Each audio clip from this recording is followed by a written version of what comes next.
Dear students, in this video let us study about the magnetic properties such as magnetizing field, magnetic permeability, intensity of magnetization, magnetic induction or total magnetic field, and finally about magnetic susceptibility.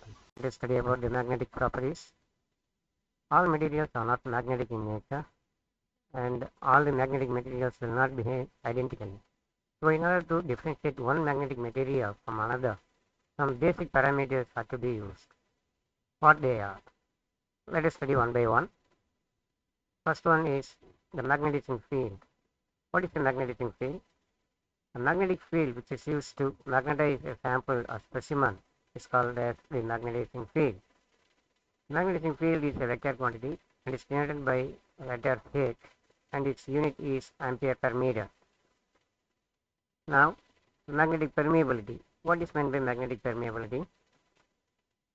Magnetic permeability is the measure of ability of the material to allow the passage of magnetic field lines through it, or measure of the capacity of the substance to take magnetization, or the degree of penetration of magnetic field through the substance.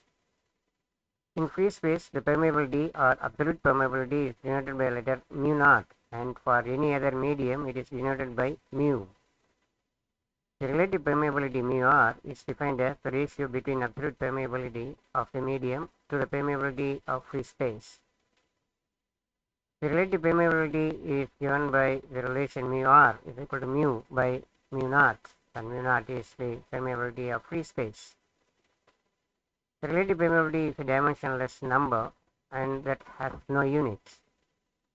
For free space or vacuum, the relative permeability is unity, thus given by mu r equal to 1.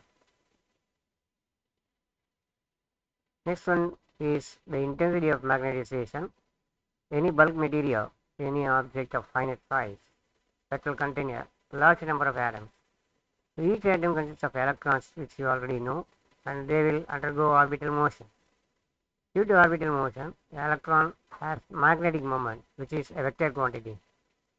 So in general, these magnetic moments orient randomly. Therefore, the net magnetic moment is 0 per unit volume of the material.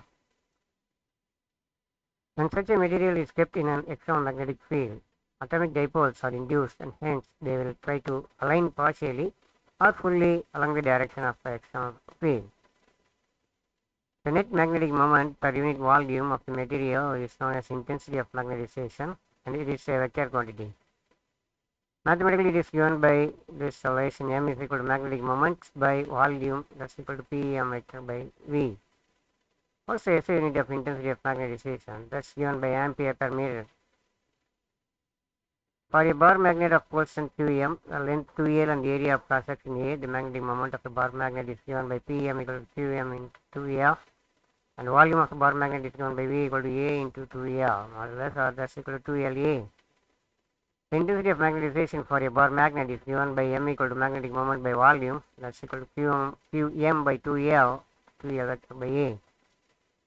So, in magnitude, this equation can be written as modulus of m equal to m, that's equal to 2m into 2l by 2l into a, m is equal to qm by a.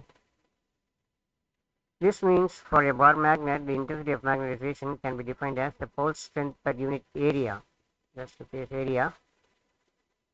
Next one is the magnetic induction or total magnetic field. When a substance like soft iron bar is placed in a uniform magnetic field H, the substance gets magnetized.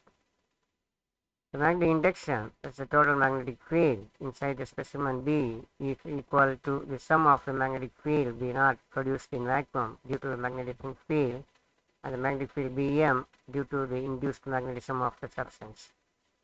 Therefore, we can write the expression as B equal to B naught plus Bm, that's equal to mu naught H plus mu naught M.